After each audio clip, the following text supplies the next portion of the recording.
TBR TV news కి స్వాగతం. కాకినాడ జిల్లా జగ్గంపేట పంచాయతీరాజ్ దినోత్సవం సందర్భంగా ఈరోజు జగ్గంపేట పంచాయతీ కార్యాలయాన్ని సందర్శించిన DLPO Balamani, Jaggampeta panchayat special officer MPDO AVS Chandrashekar ముందుగా రాజ్యాంగ నిర్మాత డాక్టర్ బిఆర్ అంబేద్కర్, మహాత్మా గాంధీజీల చిత్రపటాలకు పూలమాలలతో నివాళులు అర్పించిన అనంతరం బాలామణి మాట్లాడుతూ గ్రామంలో డ్రైనేజీ వ్యవస్థ పటిష్టంగా ఉండాలని, దోమల మందు పిచికారీ చేయాలని, పారిశుద్ధ్యం శుభ్రంగా ఉండాలని పంచాయతీ సెక్రటరీకి సూచనలు ఇవ్వడం జరిగింది. స్పెషల్ ఆఫీసర్ ఎండిఓ మాట్లాడుతూ అధికారుల పాలనలో ఎటువంటి అలసత్వం లేకుండా ప్రజలకు అన్ని విధాలా ఉపయోగపడాలని ముందస్తు జాగ్రత్తలు తీసుకోవాలని సెక్రటరీకి తెలియపరిచారు.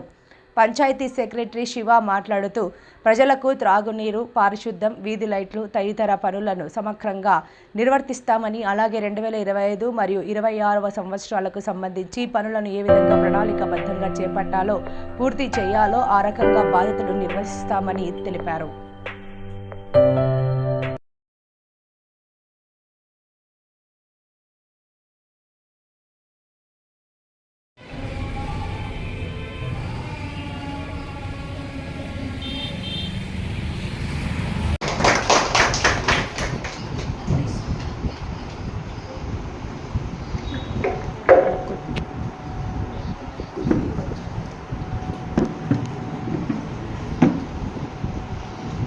సార్ కొద్దిగా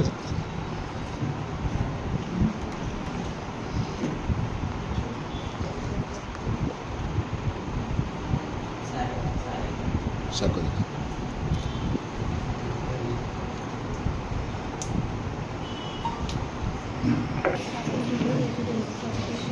రెండు స్టాఫ్ అప్పుల్లో కూడా వచ్చి అంగన్వాడీ టీచర్స్ వాళ్ళంతా కూడా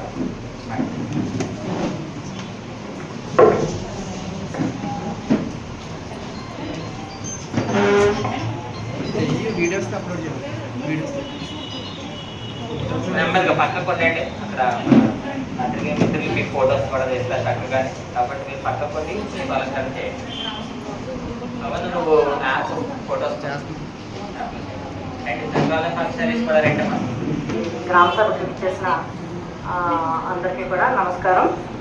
ఇప్పుడు మనం ఈరోజు పంచాయతీరాజ్ ఆవిర్భావ దినోత్సవం జరుపుకుంటున్నాము. అది ఏప్రిల్ 24వ తారీఖున మనం ప్రతి సంవత్సరం జరుపుకుంటున్నాం. ఇది మనకి యాక్చువల్గా జాతీయ పంచాయతీరాజ్ దినోత్సవం అనేది 1993 నుంచి మనకి అమల్లోకి వచ్చింది. అంటే 73వ రాజ్యాంగ సవరణ చట్టం అమల్లోకి వచ్చిన తర్వాత 92 ఇది సవరణ చేశారు.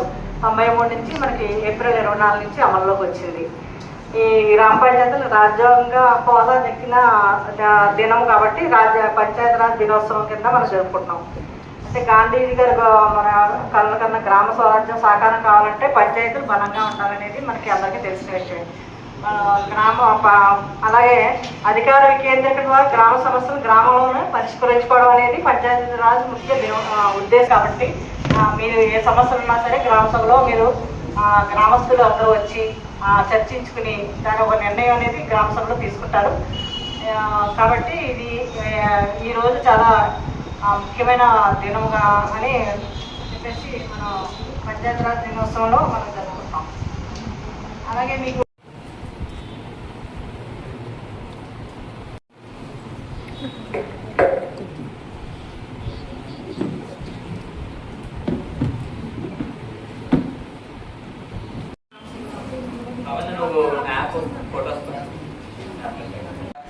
సూచనలు సలహాలు జారీ చేస్తున్నారు. షాపులందరికీ కూడా చెప్పడం జరిగింది. వాళ్ళు ఏంటంటే మాకు కొంచెం టైం ఇవ్వండి, మా దగ్గర ఉన్న మెటీరియల్ మేము క్లియర్ చేసుకుంటామన్నారు. అది కూడా జరిగింది. రాబోయే రోజుల్లో మనకి తక్కువ మైక్రాన్ గల ప్లాస్టిక్ని పూర్తిగా అవేర్నెస్ చేస్తాము. అది పూర్తిగా తగ్గించేలాగా వాళ్ళకి జరిమానా విధించేలాగా, లేకపోతే కొన్ని ఆల్టర్నేటివ్ ఏర్పాటు చేసుకునేలాగా ప్రజలకు కూడా మైక్ ద్వారా అనౌన్స్మెంట్ చేయించి అవేర్నెస్ చేయడానికి దానికి కూడా చర్యలు చేపడతామండి. అలాగే ఇంకొకటి, పంచాయతీలో సమన్వయ సమృద్ధి పనులు సాధించడానికి, మౌలిక సదుపాయాలు సాధించడానికి, అందరికీ సురక్షితమైన గృహ వసతి, ప్రాథమిక సేవలు అందించడంలో పంచాయతీ సమర్థవంతంగా పనిచేయటకు. అంటే ఇప్పుడు హౌసింగ్ ద్వారా ఇల్లు కట్టుకుంటున్నారు, అవన్నీ కూడా ఇప్పుడు అలాంటి వాళ్ళకి ఎంతమంది ఇల్లు లేని వాళ్ళు ఉన్నారో వారిని కూడా మనము గుర్తించి వారికి ఇళ్ల స్థలాలు కేటాయించడము, లేదంటే ఒకవేళ స్థలం ఉండి మేము కట్టుకోలేకపోతున్న వాళ్ళకి హౌసింగ్ లోన్లు ఏర్పాటు చేయడానికి అలాంటి వారిని కూడా అర్హులైన వారిని గుర్తించి వారికి కూడా సమర్థవంతంగా వారికి ఆవాసం కల్పించేలాగా ఈ హౌసింగ్ డిపార్ట్మెంట్ వారితో దీంట్లో చర్చించడం జరుగుతుందండి. అలాగే అర్హులైన అందరికీ సామాజిక భద్రత వ్యవస్థ ఏర్పాటు చేయడము, తగిన సంక్షేమ ఫలాలు అందించడానికి ఇందులో ఒక అంశంగా గుర్తించడం జరిగింది. అంటే ఉదాహరణకి పెన్షన్స్ మనకి ఎవరైతే అర్హులు ఉన్నారో కొంతమంది ఇప్పుడు కొత్తగా ఇంకా లబ్ధిదారులు వస్తారు మనకి, వాళ్ళందరికీ కూడా పెన్షన్లు ఇచ్చేలాగా ఇంకా కొత్త సెక్షన్ ఇంకా ఓపెన్ అయిన వెంటనే అర్హులందరినీ గుర్తించి ఇచ్చారు ఆల్రెడీ మా వెల్ఫేర్ అసిస్టెంట్స్, వాళ్ళకి మనము ఇచ్చేలాగా. అలాగే ఈ పెన్షన్స్తో పాటు ఇతర రకరకాల స్కీమ్లు ఉన్నాయి, ప్రభుత్వ పథకమైన స్కీమ్లు. అంటే ఇప్పుడు ప్రజెంట్ స్కూల్లో చదువు చేసుకుంటాం, దాని గురించి సమీక్షించుకుంటాము. అలాగే సుస్థిర అభివృద్ధి లక్ష్యాలు ఇప్పటి వరకు జరిగిన అభివృద్ధి దీంట్లో సమీక్షించుకుంటామండి. అలాగే సుస్థిర అభివృద్ధి లక్ష్యాలైన థీమెటికల్ అప్రోచ్ వారిగా అభివృద్ధి లక్ష్యాల పరంగా పేదరికం లేని పంచాయతీలో ఎవరు తిరిగి పేదరికంలోకి వెళ్లకుండా సామాజిక రక్షణ ఉండేలాగా గ్రామంలో ప్రజలందరికీ మెరుగైన జీవనోపాధి కల్పించటకు దీనిలో చర్చించుకుంటామండి. అలాగే సుస్థిర అభివృద్ధి లక్ష్యాలను థీమెటికల్ అప్రోచ్ వారిగా అభివృద్ధి లక్ష్యాలు థీమ్ 2లోని వయస్సుల వారిగా ఆరోగ్యకరమైన జీవనం, అంటే మనకి ఇప్పుడు వయసు పెద్దపడిన వారు అంటారు కదా, అలాంటి వాళ్ళు తగిన జాగ్రత్తలు తీసుకుని ఇప్పుడు ఈ ప్రస్తుతం మనకి వేసవి కాలంలోని గవర్నమెంట్ మాకు కొన్ని సూచనలు జారీ చేసింది. ఉదయం 10 గంటల నుంచి మధ్యాహ్నం 4 గంటల వరకు వయసు పైబడిన వారు కానీ లేకపోతే ఆరోగ్యం బాగలేని వాళ్ళు కానీ వీళ్ళెవరు కూడా కొంచెం ఎండలో తిరగకుండా ఉండేలాగా ఒక అవేర్నెస్ ప్రోగ్రామ్ చేయమన్నది ఆల్రెడీ మెడికల్ టీం వాళ్ళు ద్వారా వాళ్ళకి అవేర్నెస్ జరుగుతుంది.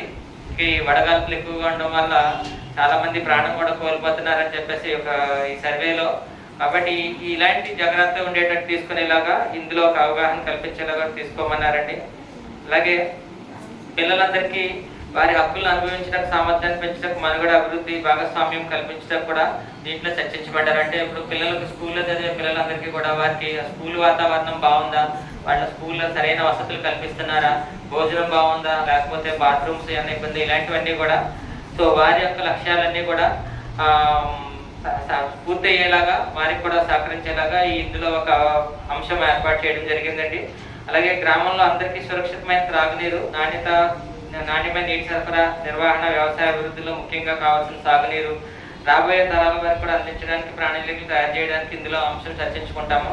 అంటే వాటర్ ఇప్పుడు తాగడానికి నీరు అన్ని ఏరియాస్కి మనకు కవర్ అవుతుందా, ఇబ్బంది లేకుండా ఉందా అనేది ఒక అంశము. అలాగే త్రాగునీరుతో పాటు మన వ్యవసాయ రంగం కూడా మనకి ఎంతో ఇంపార్టెంట్ కాబట్టి దానికి కూడా కాలువలు, పంట కాలువలు పూడికలు అయితే వాటిని తీసి అక్కడ కూడా నీరు సక్రమంగా అంది 3 పంటలు పండేలాగా, సరైన రాబోయే వర్షాకాలంలో ఇబ్బంది లేకుండా ఉండేలాగా అది కూడా మనం ఏ రకంగా చేయాలనేది ఇందులో అగ్రికల్చర్ డిపార్ట్మెంట్తో అలాగే ఇరిగేషన్ డిపార్ట్మెంట్ వారితో కోఆర్డినేట్ చేసుకుని దీన్ని కూడా అంశం ఒకటి డిస్కస్ చేస్తామండి.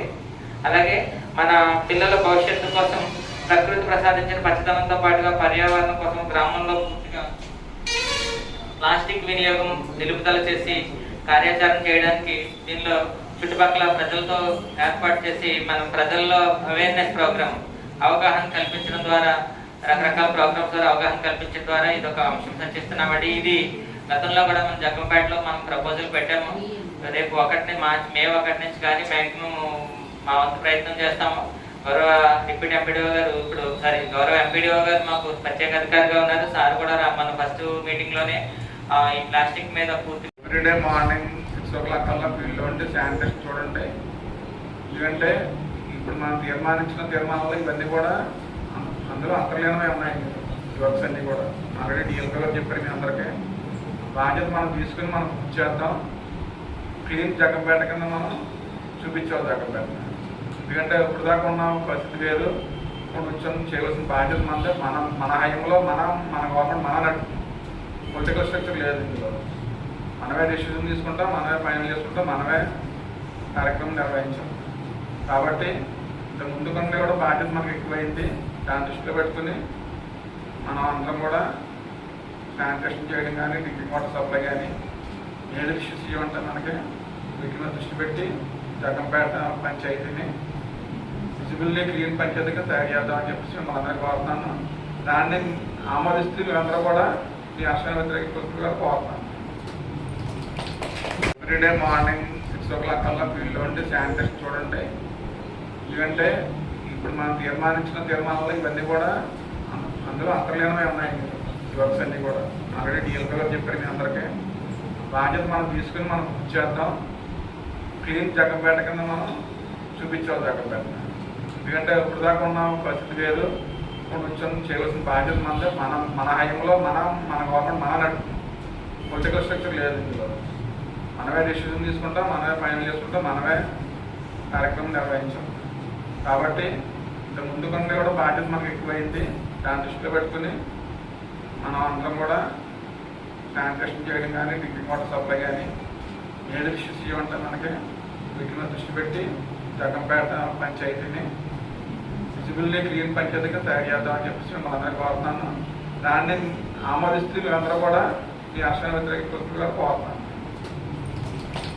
ఈరోజు మన పంచాయతీరాజ్ దినోత్సవం సందర్భంగా ఈరోజు జగ్గంపేట గ్రామ పంచాయతీని సందర్శించడం జరిగింది.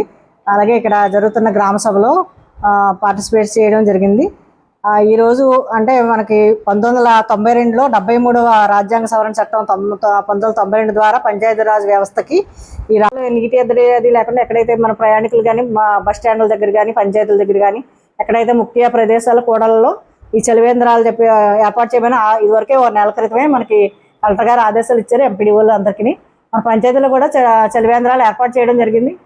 ఎన్ని చోట్ల బస్ స్టాండ్ దగ్గర ఇక్కడ చేశారు. ఇంకా ముఖ్యమైన కూడల్లో ఎక్కడన్నా 2 చేయండి.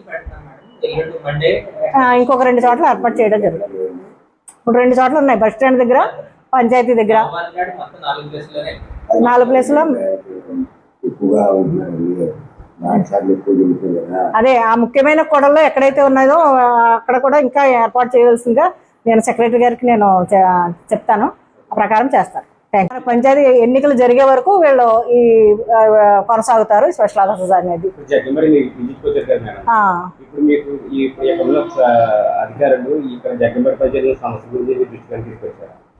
సమస్యలు అనేది ఇప్పుడు గ్రామ సభలో చర్చించడం జరిగిందండి. ఏవైతే తీసుకుంటున్నారో కార్యక్రమాలు, అభివృద్ధి కార్యక్రమాలు అన్నీ కూడా పంచాయతీ సెక్రటరీ గారు చదివి వినిపించారు. ఆ ప్రకారం నిర్ణయం తీసుకుని జరిగేలాగా చర్యలు తీసుకుంటారండి. అలాగే ఇప్పుడు మనకి అర్బన్ పంచాయతీ జగ్గంపేట అనేది మనకి ఎన్నిక అయ్యింది.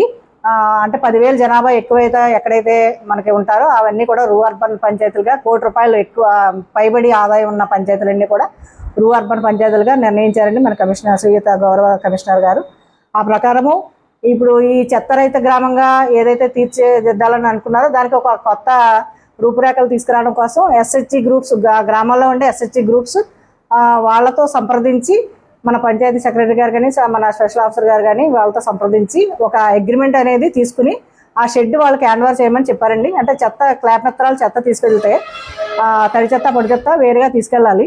అక్కడ వాళ్ళకి హ్యాండ్ఓవర్ చేస్తే కనుక అది అక్కడ వెర్మీ కంపోస్ట్ తయారు చేయడానికి ఏవైతే చర్యలు తీసుకోవాలో వాళ్ళన్నీ కూడా తీసుకుని మన పంచాయతీ నుంచి కంపోస్ట్ తయారు చేసిన తర్వాత వాళ్ళకి కొంత బాగా ఇచ్చి వాళ్ళు సేల్ చేసుకుని ఆదాయం వచ్చేలాగా వాళ్ళు చేసుకోవడం జరుగుతుందని చెప్పారు. ఇప్పుడు అది ప్రాసెస్లో అది జరుగుతుంది. వాళ్ళతో సంప్రదించి SHG గ్రూప్తో ఆ కార్యక్రమం అయితే కనుక స్టార్ట్ చేయడానికి మన స్పెషల్ ఆఫీసర్ గారు, పంచాయతీ సెక్రటరీ గారు చర్యలు తీసుకుంటారు. మన పంచాయతీ ఎన్నికలు జరిగే వరకు వీళ్ళు ఈ కొనసాగుతారు స్పెషల్ ఆఫీసర్స్ అనేది.